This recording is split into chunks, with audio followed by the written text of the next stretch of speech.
Kagulat World. Isang shockwave ng balita ang gumulantang sa Filipino sports community. May malaking pag-asa raw na maglalaro si Alexandra Ala sa Philippine Open. Ito ang ultimate dream ng Pinoy tennis fans. Makita ang kanilang superstar na sumabak sa court sa sarili niyang bayan matapos ang taon-taong labanan niya sa Europa. Ang mere possibility na ito ay nagdulot ng massive viral hype. Nagpapatunay na si Ala ay hindi lang isang athlete, kundi isang national phenomenon. Ang emotional nucleus ay umiikot sa conflict na ito. Ang national duty versus ang global career na kanyang tinatahak. Ngunit may malaking kung na nakakabit sa balitang ito. Ang kanyang schedule ay highly dependent sa kanyang performance sa Australian Open. Ang Australian Open ay isa sa 4 na Grand Slams, ang pinnacle ng kanyang WTA goals. Kung sakaling maging matagumpay si Ala at umabot siya sa main draw o maging consistent ang kanyang deep run sa qualifiers o early rounds, kinakailangan niyang manatili sa Australia o lumipad agad patungong sunod na WTA tournament para i-maintain ang kanyang momentum at ranking points. Ang global ambition niya ang nagiging conflict sa pambansang tungkulin. Ito ang heartbreak na kinakaharap ng mga fan. Ang success ni Ala sa Grand Slam ang maaring maging dahilan kung bakit hindi siya makakapaglaro sa harap ng home crowd. Kung maaga naman siyang na-eliminate, magkakaroon ng window para makabalik sa Pilipinas at magbigay ng world-class performance sa mga Pilipinong matagal nang naghihintay. Ang sitwasyon na ito ay explosive at conflict-driven. Gusto nating manalo siya sa Australian Open, ngunit gusto rin nating makita siya sa Philippine Open. Ang core concept ng ginulat ang mundo ay fully realized dito.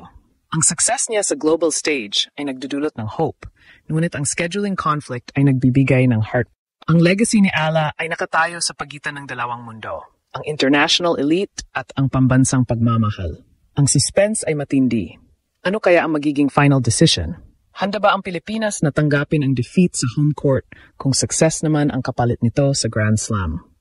Ang tennis racket ni Alexandra Ala ay hindi lamang sandata niya sa court. Ito ay nagdadala ng ambisyon ng Pilipinas. Ang shock ng balita na may chance siyang maglaro sa Philippine Open ay halos magpa-viral sa buong bansa.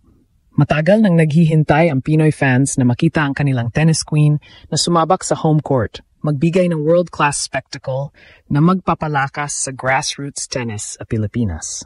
Ang emotional turmoil ay nagsimula sa simpleng announcement na ito. Dahil kasabay ng excitement ay ang tension na dala ng kanyang Grand Slam schedule. Ang ultimate conflict ay nakatadhana sa pagitan ng Melbourne at Maynila.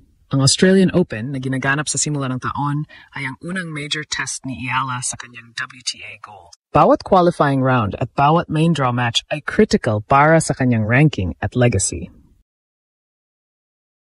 Kung sakaling makaabante siya o makagawa ng deep run na magbibigay ng significant points, ang travel at rest period ay magiging immediate priority niya.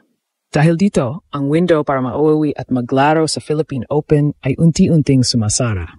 Ito ang heartbreak na natakot harapin ng mga fan. Ang tagumpay ni Ala sa Australia ay nangangahulugan ng kanyang pagliban sa Pilipinas. Ang global career ni Ala ay humihingi ng full commitment sa international circuit, kung saan ang priority ay ang WTA calendar at ranking points. Ang local tournament na Philippine Open, bagamat malaki ang national value, ay hindi kasing bigat sa ranking kumpara sa mga events na susunod sa Australian Open. Kaya ang pressure na manalo sa Australia ay kasing bigat ng pressure na maglaro sa Maynila.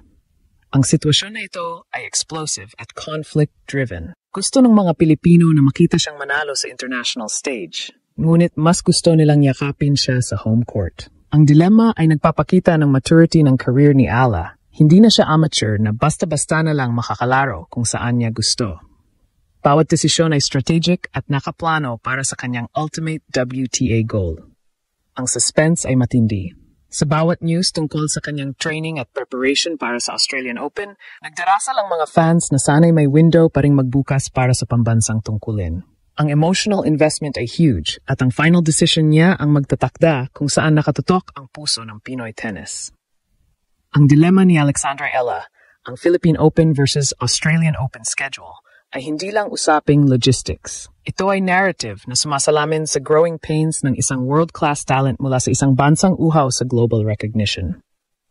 Ang conflict na ito ay nagbibigay ng unique emotional lens sa kanyang journey. Sa isang banda, ang heartbreak na hindi siya makikita ng home crowd ay matindi. Ngunit sa lighter side, Ang reason kung bakit hindi siya makakalaro sa Maynila ay dahil sa kanyang success sa Melbourne, isang high-class problem na gusto nating harapin araw-araw. Ito ang global impact ng kanyang career, ang sacrifice ng local presence para sa global legacy. Ang emotional investment ng Pilipinas kay Ala ay unique. Ang bawat stroke niya sa Grand Slams ay pambansang misyon. Ang failure na maglaro sa Philippine Open, kung magkakatauman, ay hindi titingnan bilang lack of commitment, kundi bilang proof na tuluyan na siyang nag-ugat sa WTA Elite. Ito ang paradox ng Pinoy Pride. Mas sumisigla ang pagmamalaki kapag mas malayo ang narating ng athlete sa global stage.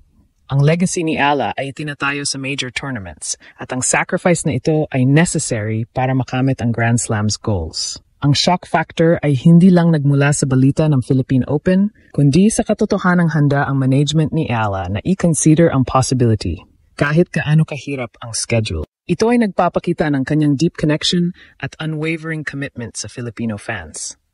Ang ultimate hope ay hindi maglalaro lang siya, kundi mananalo siya.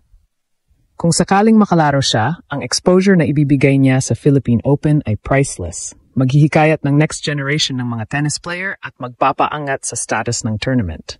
Ang pacing ng decision-making ay crucial.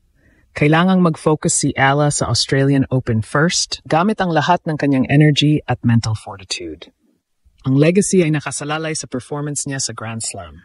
Ang pressure na manalo sa Melbourne ay ang ultimate test. Kung mananalo siya, ang heartbreak ng mga local fans ay mas madaling tanggapin. Ang laban ni Ala ay hindi lang sa court. Ito ay laban ng career path na naglalayong i-rally ang nation to believe again. Ang final word kung maglalaro siya sa home soil ay nakasalalay sa kung gaano katalas ang kanyang racket sa main draw ng Australian Open. Ang dilemma ni Alexandra Ala sa pagitan ng Australian Open at Philippine Open ay nagpapakita ng maturity ng kanyang career. Ang priority ay clear, ang Grand Slam's goals at ang WTA ranking ascent. Ang conflict na ito ay nagbibigay ng hope sa bansa na ang ultimate success niya sa global stage ay mas mahalaga kaysa sa short-term local presence. Ang legacy ni Ala ay nakatayo sa international stage at ang bawat round na maabot niya sa Australia ay tagumpay ng buong Pilipinas. Ang heartbreak ng posibleng pagliban niya sa Philippine Open ay madaling mapawi kung success ang kapalit sa Melbourne. Ang final decision ay crucial sa kanyang WTA journey. Sa huli, ang unyielding Filipino spirit ay makikita hindi sa kung saan siya naglalaro, kundi sa kung gaano siya kalakas lumaban. Sa tingin mo ba, makakamit ni Ala ang kanyang breakthrough sa Australian Open na siyang magiging ultimate sacrifice niya para sa legacy ng bansa? Ang tennis world ay nakatutok sa kanyang first major challenge ng taon.